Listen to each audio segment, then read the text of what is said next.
Hello viewers, আজকে class 12 অর্থাৎ দ্বাদশ শ্রেণীর সেমিস্টার 4 অটোমোবাইল সাবজেক্টের প্রথম চ্যাপ্টার সাসপেনশন সিস্টেমের সেশন 4 স্টিয়ারিং সিস্টেম অ্যাডজাস্টমেন্টের ডেসক্রিপটিভ প্রশ্ন এবং বহু নির্বাচনী প্রশ্ন অর্থাৎ এমসিকিউ প্রশ্ন নিয়ে আলোচনা করব। তোমরা যারা আগের ভিডিওগুলো দেখোনি অর্থাৎ সাসপেনশন সিস্টেমের 1 থেকে 5 নম্বর সেশনের প্রশ্নগুলো আলোচনা করা হয়েছে, ডেসক্রিপশনে লিঙ্ক দেওয়া আছে। যদি কেউ না দেখে থাকো তাহলে অবশ্যই দেখে নেবে। এবং যারা চ্যানেলটিকে সাবস্ক্রাইব করোনি এখনও, অবশ্যই চ্যানেলটিকে সাবস্ক্রাইব করবে এবং বেল আইকনটি অন করে নেবে যাতে ডেলি আপডেট পেতে থাকো এবং বন্ধুদের সঙ্গে শেয়ার করে দেবে। তো চলো প্রশ্ন শুরু করি। সেশন 6-এ আছে স্টিয়ারিং সিস্টেম অ্যাডজাস্টমেন্ট অর্থাৎ স্টিয়ারিং সিস্টেমের সমন্বয়। স্টিয়ারিং সিস্টেম সমন্বয়, এখান থেকে প্রথমে আমরা বর্ণনামূলক প্রশ্নের উত্তর করব, তারপরে বহু নির্বাচনী প্রশ্নের উত্তর করব। চলো প্রথমে বড় প্রশ্ন শুরু করা যাক। প্রথম প্রশ্নটা দেখো কি আছে। প্রথম প্রশ্ন আছে 1 নম্বরে যে ক্যাস্টর প্লেটের ব্যবহার কি। ক্যাস্টর প্লেটের ব্যবহার কি? তাহলে দেখো যে স্টিয়ারিং সিস্টেমে ক্যাস্টর অ্যাঙ্গেল মাপা ও সমন্বয় করার জন্য ক্যাস্টর প্লেট ব্যবহার করা হয়। এটি চাকাকে ঘোরানোর সময় ঘূর্ণনের ডিগ্রি নির্ভুলভাবে দেখায়, যা অ্যালাইনমেন্টে সহায়তা করে। 2 নম্বর প্রশ্ন, দুটি ছোট গাড়ির টার্নিং রেডিয়াস লিখো। তাহলে উত্তর কি হবে? দুটি ছোট গাড়ির টার্নিং রেডিয়াস বলেছে, তাহলে একটা হুন্ডাই i10 আর একটা মারুতি অল্টো, দুটোর আমরা টার্নিং রেডিয়াসের মাপ দিয়ে দিয়েছি। মারুতি অল্টোর দেখো প্রায় 4.6 মিটার হয় এবং হুন্ডাই i10-এর প্রায় 4.7 মিটার। এরপরে 3 নম্বর প্রশ্ন দেখো, হুইল ব্যালেন্সিং ও হুইল অ্যালাইনমেন্ট ব্যাখ্যা করো। এরকম ধরনের প্রশ্ন থাকলে কি করবে? দেখো প্রথমে হুইল ব্যালেন্সিংয়ের যদি আমরা বলি, হুইল ব্যালেন্সিং সেটা হচ্ছে চাকা ও টায়ার ওজন সমানভাবে বিতরণ না থাকলে কি, টায়ার ও চাকার ওজন সমানভাবে বিতরণ না থাকলে যে কম্পন হয় তা দূর করতে চাকার ভারসাম্য ঠিক করাকে হুইল ব্যালেন্সিং বলে। তাহলে টায়ার ও চাকার ওজন সমানভাবে বিতরণ না থাকলে যে কম্পন হয় তা দূর করতে চাকার ভারসাম্য ঠিক করাকে হুইল ব্যালেন্সিং বলে। একইভাবে হুইল অ্যালাইনমেন্ট দেখো, যানবাহনের চাকার কোণ সঠিক অবস্থায় সমন্বয় করাকে হুইল অ্যালাইনমেন্ট বলে। যানবাহনের চাকার কোণ সঠিক অবস্থায় সমন্বয় করাকে হুইল অ্যালাইনমেন্ট বলে। এটি গাড়িকে সোজা চলতে সাহায্য করে এবং টায়ারের ক্ষয় কমায়। 4 নম্বর প্রশ্ন দেখো। 4 নম্বর প্রশ্ন হচ্ছে, জানে হুইল ব্যালেন্সিং কেন প্রয়োজন? আমাদের যে হুইল ব্যালেন্সিং গাড়িতে কেন প্রয়োজন? তাহলে দেখো, কম্পন দূর করতে হুইল ব্যালেন্সিং প্রয়োজন আমাদের গাড়িতে, টায়ারের অসম ক্ষয় রোধ করতে, হাই স্পিডে স্থিতিশীলতা রাখার জন্য এবং স্টিয়ারিং মসৃণ রাখতে আমাদের হুইল ব্যালেন্সিং প্রয়োজন।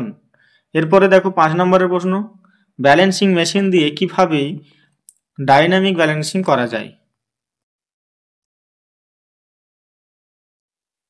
তাহলে দেখো, চাকা ব্যালেন্সিং মেশিনে লাগানো হয়, মেশিন চাকা ঘোরায়, সেন্সর ওজন কোথায় কম বেশি আছে তা শনাক্ত করে, মেশিন নির্দেশ অনুযায়ী চাকার রিমে ওজন লাগানো হয়, পুনরায় ঘুরিয়ে দেখে সঠিকভাবে ব্যালেন্স হলো কিনা।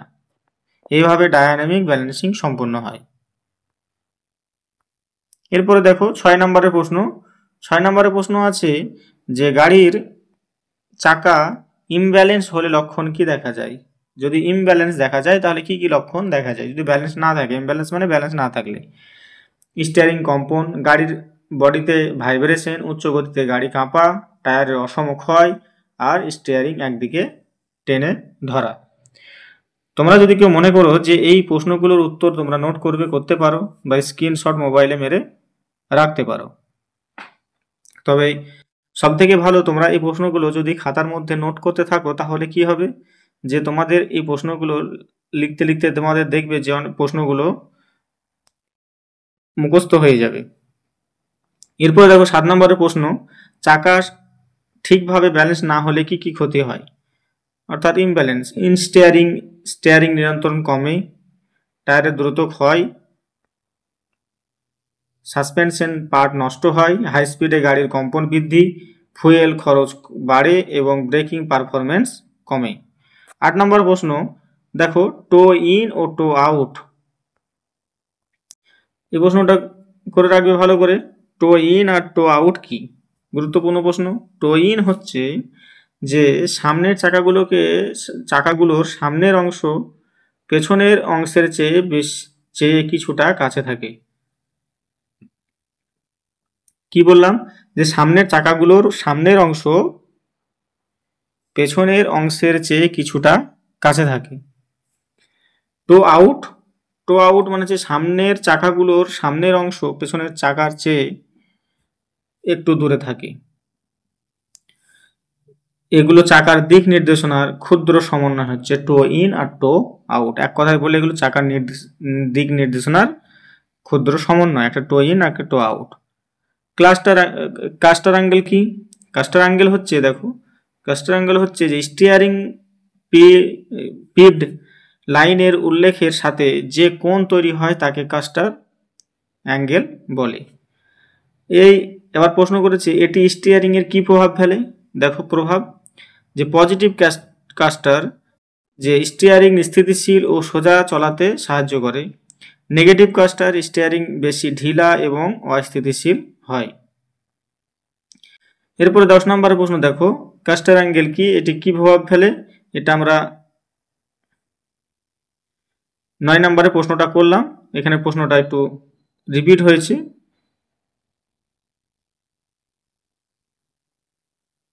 এরপরে দেখো 11 নম্বর প্রশ্ন, যে স্টিয়ারিং সিস্টেম সমন্বয় বলতে কি বোঝো। আমাদের যে চ্যাপ্টারে আছে যে স্টিয়ারিং সিস্টেম সমন্বয়, সেটা স্টিয়ারিং সিস্টেম সমন্বয় বলতে কি বোঝো। তাহলে উত্তরটা দেখো, যে স্টিয়ারিং সিস্টেমের বিভিন্ন অংশ যেমন টাই রড, স্টিয়ারিং গিয়ার, জার্ক পিনিয়ন, হুইল অ্যালাইনমেন্ট ইত্যাদি সঠিকভাবে কাজ করছে কিনা পরীক্ষা করে প্রয়োজন অনুযায়ী সেটিং ঠিক করাকে স্টিয়ারিং সমন্বয় বলে। অ্যাকচুয়ালি আমাদের স্টিয়ারিং সিস্টেমে আমরা আগেও পড়েছি যে টাই রড থাকে, স্টিয়ারিং গিয়ার থাকে, জার্ক পিনিয়ন, হুইল অ্যালাইনমেন্ট, এইগুলোকে সঠিকভাবে কাজ করছে কিনা সে পরীক্ষা করার যে প্রয়োজন অনুযায়ী সেটিং ঠিক করাকে বলা হয় স্টিয়ারিং সমন্বয়। স্টিয়ারিং সমন্বয় কেন প্রয়োজন, তাহলে এখান থেকে আমরা বলতে পারবো কেন প্রয়োজন। যে গাড়ি সোজা চলার জন্য, স্টিয়ারিং হালকা ও মসৃণ রাখতে, টায়ারের অসম পরিধান রোধ করতে এবং স্টিয়ারিং নিয়ন্ত্রণ করার জন্য আমাদের স্টিয়ারিং সমন্বয় প্রয়োজন। 13 নম্বরের প্রশ্ন, স্টিয়ারিং ফ্রি পেলে কি। যদি বলা হয় স্টিয়ারিং ফ্রি পেলে, তাহলে স্টিয়ারিং ফ্রি পেলে হচ্ছে, দেখো, যে স্টিয়ারিং হুইল ঘোরালে চাকায় প্রতিক্রিয়া পাওয়ার আগে যে সামান্য ঘোরার জায়গা থাকে তাকে বলা হয় স্টিয়ারিং ফ্রি প্লে। এরপরে দেখো 14 নম্বরের প্রশ্ন, অতিরিক্ত ফ্রি প্লে হলে কি সমস্যা হয়। স্টিয়ারিং নিয়ন্ত্রণ কমে যায়, গাড়ি দুলতে থাকে, দুর্ঘটনার ঝুঁকি বাড়ে। ফ্রি প্লে কিভাবে সমন্বয় করা হয়, স্টিয়ারিং গিয়ারবক্সের অ্যাডজাস্টিং স্ক্রু টাইট বা ঢিলা করে, আর টাই রড বল জয়েন্ট লিকেজ পরীক্ষা করে, ক্ষতিগ্রস্ত অংশ বদলে এই ফ্রি প্লেটাকে আবার কিন্তু মেরামত ঠিক করা যায়। 16 নম্বর প্রশ্ন দেখো, স্টিয়ারিং গিয়ারবক্স সমন্বয়ের উদ্দেশ্য কি। স্টিয়ারিং গিয়ারবক্স সমন্বয়ের উদ্দেশ্য হচ্ছে স্টিয়ারিং ঘোরানো সহজ করা ও অতিরিক্ত ফ্রি প্লে দূর করা। 17 নম্বর, স্টিয়ারিং সমন্বয়ের প্রধান ধাপগুলো কি। স্টিয়ারিং সমন্বয়ের প্রধান ধাপগুলো যেমন হচ্ছে, দেখো, হুইল অ্যালাইনমেন্ট পরীক্ষা, ফ্রি প্লে মাপা, লিঙ্কেজ ও বল জয়েন্ট পরীক্ষা, স্টিয়ারিং গিয়ারবক্স অ্যাডজাস্ট করা, আর রোড টেস্ট করা। এরপর 18 নম্বর প্রশ্ন, হুইল অ্যালাইনমেন্ট স্টিয়ারিং সমন্বয়ের সাথে কেন গুরুত্বপূর্ণ।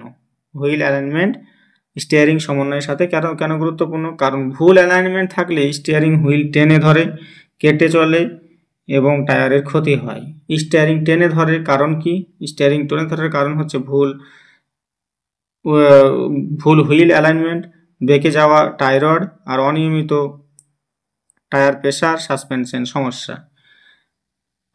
এরপরে 20 নম্বরের প্রশ্ন দেখো যে স্টিয়ারিং হুইল সেন্টারিং কি। স্টিয়ারিং হুইল সেন্টারিং কি? গাড়ি সোজা চলার সময় স্টিয়ারিং হুইল ঠিক মাঝখানে থাকা নিশ্চিত করাকে বলা হয় সেন্টারিং, করাকে সেন্টারিং বলে। তাহলে স্টিয়ারিং সেন্টারিং বলতে গাড়ি সোজা চলার সময় স্টিয়ারিং হুইল ঠিক মাঝখানে থাকা নিশ্চিত করাকে বলা হয় সেন্টারিং। এবার আমরা বহু নির্বাচনী প্রশ্ন অর্থাৎ এমসিকিউ প্রশ্নতে চলে যাব। প্রথম প্রশ্ন দেখো কি আছে, তোমরা এখান থেকে সহজে এমসিকিউ প্রশ্নগুলো দেখো উত্তর দিতে পারবে। প্রথমে দেওয়া আছে স্টিয়ারিং সমন্বয়ের প্রধান উদ্দেশ্য কি। তাহলে এখান থেকে অপশনগুলো দেখে বলো যে কোনটা সমন্বয়ের স্টিয়ারিং সমন্বয়ের প্রধান উদ্দেশ্য। তাহলে স্টিয়ারিং সমন্বয়ের প্রধান উদ্দেশ্য দেখো কিন্তু গাড়িকে সোজা চালানো হচ্ছে, তাহলে অপশন খ হলো সঠিক উত্তর। জ্বালানি খরচ কমানো কিন্তু নয়, ইঞ্জিন শক্তি বৃদ্ধি নয়, ব্রেকিং শক্তি বাড়ানো নয়, তাহলে খ হচ্ছে সঠিক উত্তর। 2 নম্বরের প্রশ্ন হচ্ছে স্টিয়ারিং ফ্রি হুইলে সমন্বয় করা হয় ক টাই রড দিয়ে। পরের অপশন আছে স্টিয়ারিং গিয়ারবক্সের অ্যাডজাস্টিং স্ক্রু দিয়ে। তারপরের প্রশ্ন আছে শকের নট দিয়ে, অ্যালাইনমেন্ট মেশিন দিয়ে। তাহলে সঠিক উত্তর হবে খ স্টিয়ারিং গিয়ারবক্সের অ্যাডজাস্টিং স্ক্রু দিয়ে। এরপরে দেখো 3 নম্বরের প্রশ্ন অতিরিক্ত ফ্রি প্লে হলে কি ঘটে। গাড়ি দ্রুত চলে, স্টিয়ারিং নিয়ন্ত্রণ কমে, ব্রেক শক্তিশালী হয়, টায়ার নরম হয়ে যায়। তাহলে সঠিক উত্তর কি হবে? 3 নম্বরের প্রশ্ন সঠিক উত্তর হবে খ স্টিয়ারিং নিয়ন্ত্রণ কমে যায় যদি অতিরিক্ত ফ্রি প্লে হয়। এরপরে দেখো 4 নম্বরের প্রশ্ন আছে যে হুইল অ্যালাইনমেন্ট ঠিক না থাকলে গাড়ি কি সিমটম দেখা যায়। যেমন ক সোজা চলে, একদিকে টেনে ধরে, ওভার হিট হয় আর তেল লিক হয়। তাহলে সঠিক উত্তর হবে কিন্তু একদিকে টেনে ধরে যদি হুইল অ্যালাইনমেন্ট না হয়। এরপরে স্টিয়ারিং সেন্টারিং করা হয়, আমরা বড় প্রশ্নতে আমরা শেষের প্রশ্নটা আলোচনা করলাম। স্টিয়ারিং সেন্টারিং করা হয় কারণ হচ্ছে সঠিক উত্তরটা হবে তাহলে ক স্টিয়ারিং হুইল মাঝখানে রাখার জন্য কিন্তু স্টিয়ারিং সেন্টারিং করানো হয়। আর অপশনে গেলাম না, কটা হচ্ছে সঠিক উত্তর।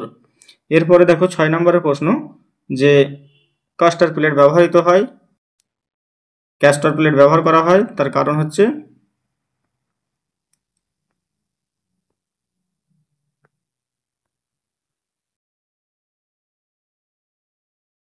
দেখো ক্যাস্টার অ্যাঙ্গেল মাপতে। তাহলে 6 এর উত্তর হলো ক্যাস্টার প্লেট ব্যবহার করা হয় ক্যাস্টার অ্যাঙ্গেল মাপতে।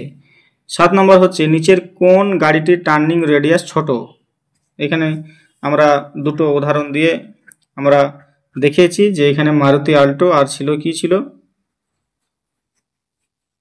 i10 দুটো ছিল। তাহলে এখানে ট্রাক, বাস, ট্রাক্টর এগুলোর হবে না, তাহলে মারুতি অল্টো হচ্ছে গাড়ির টার্নিং রেডিয়াস ছোট।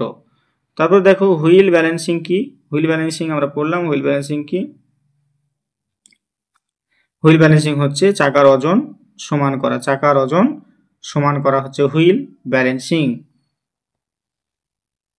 এবার দেখো 9 হুইল অ্যালাইনমেন্টের প্রধান উদ্দেশ্য কি। হুইল অ্যালাইনমেন্টের প্রধান উদ্দেশ্য হচ্ছে ক হচ্ছে দেখো কি অপশন আছে গাড়ির রং সুন্দর করা, এটা তো নয়।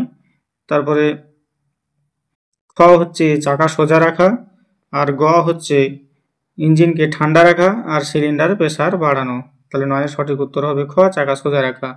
এরপরে দেখো চাকা ইমব্যালেন্স হলে প্রধান লক্ষণ যেটা দেখা দেয় আমরা একটু আগে পড়লাম, তাহলে খ স্টিয়ারিং কম্পন হয়। গাড়ি চাকা যদি ইমব্যালেন্স হলে স্টিয়ারিং কম্পন হবে। টো ইন মানে কি। টো ইন মানে একটু আগে বললাম টো ইন আর টো আউট। তাহলে টো ইন মানে কি হবে চাকার সামনের অংশ দূরে, না চাকার সামনের অংশ কাছে, না চাকা সোজা নিচে নামা, চাকা বাম দিকে ঘোরা।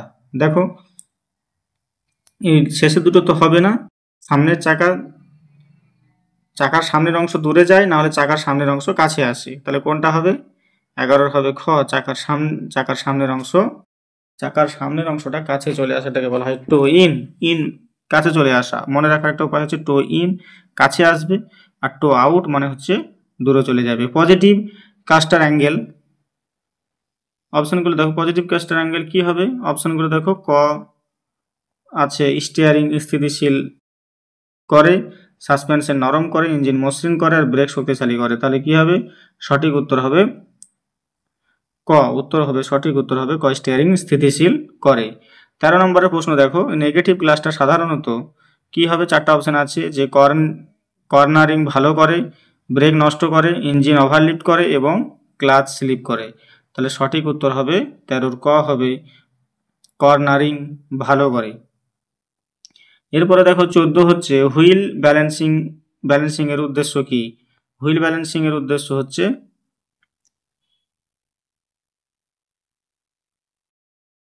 কম্পন এবং অকাল ক্ষয় দূর করা। হুইল ব্যালেন্সিং এর প্রধান উদ্দেশ্য ক্ষয় দূর করা। 15 নম্বরের প্রশ্ন তো দেখো, হুইল অ্যালাইনমেন্ট সমন্বয় করার প্রধান উদ্দেশ্য কি? হুইল ব্যালেন্সিং এর উদ্দেশ্য তো আমরা জানলাম, কিন্তু হুইল অ্যালাইনমেন্ট সমন্বয় করার উদ্দেশ্য হচ্ছে 15 হচ্ছে, সঠিক উত্তর হবে সি, অর্থাৎ টায়ারের ক্ষয় কমানো গাড়িকে সোজা চলতে সাহায্য করে। এরপরে দেখো, কোন ধরনের চাকার ইমব্যালেন্স স্টিয়ারিং হুইলে কম্পন সৃষ্টি করে? কোন ধরনের?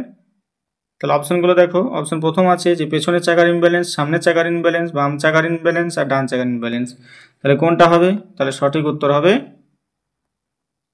16 বি, সামনের চাকার ইমব্যালেন্স হচ্ছে স্টিয়ারিং হুইলে কম্পন সৃষ্টি করে। 17 নাম্বার, টো ইন অ্যাডজাস্টমেন্ট নিশ্চিত করে। টো ইন, দেখো আবার দিয়েছে প্রশ্নটা, টো ইন কি করে? যে চাকা সমান্তরালভাবে চলে, না চাকা বিপরীত দিকে ঘোরে, না চাকা উপরের দিকে ভেতরে ঠেলে থাকে, না চাকা ব্যালেন্স থাকে, কোনটা হবে? তাহলে 17 হবে এ, যে চাকা সমান্তরালভাবে চলে। টো ইন অ্যাডজাস্টমেন্ট নিশ্চিত করে চাকা সমান্তরালভাবে চলে। তাহলে আমরা এমসিকিউ প্রশ্ন 17টা আলোচনা করলাম, আর কিছু তোমার বড় প্রশ্ন আলোচনা করলাম আমরা 20টা। আশা করি তোমাদের এই প্রশ্নগুলো খুব সহজবোধ্য মনে হবে। যদি ভালো লেগে থাকে তাহলে চ্যানেলটিকে আবার বলছি সাবস্ক্রাইব করবে এবং বেল আইকনটি অন করে নেবে এবং বন্ধুদের সঙ্গে বেশি বেশি শেয়ার করবে। তোমাদের যে প্রশ্নগুলো আলোচনা করছি সেমিস্টার 4-এ, এর প্রশ্নের বাইরের প্রশ্ন আশা করি হবে না, এর মধ্যেই কমন পাবে। দেখা হচ্ছে দ্বিতীয় চ্যাপ্টারে। ধন্যবাদ।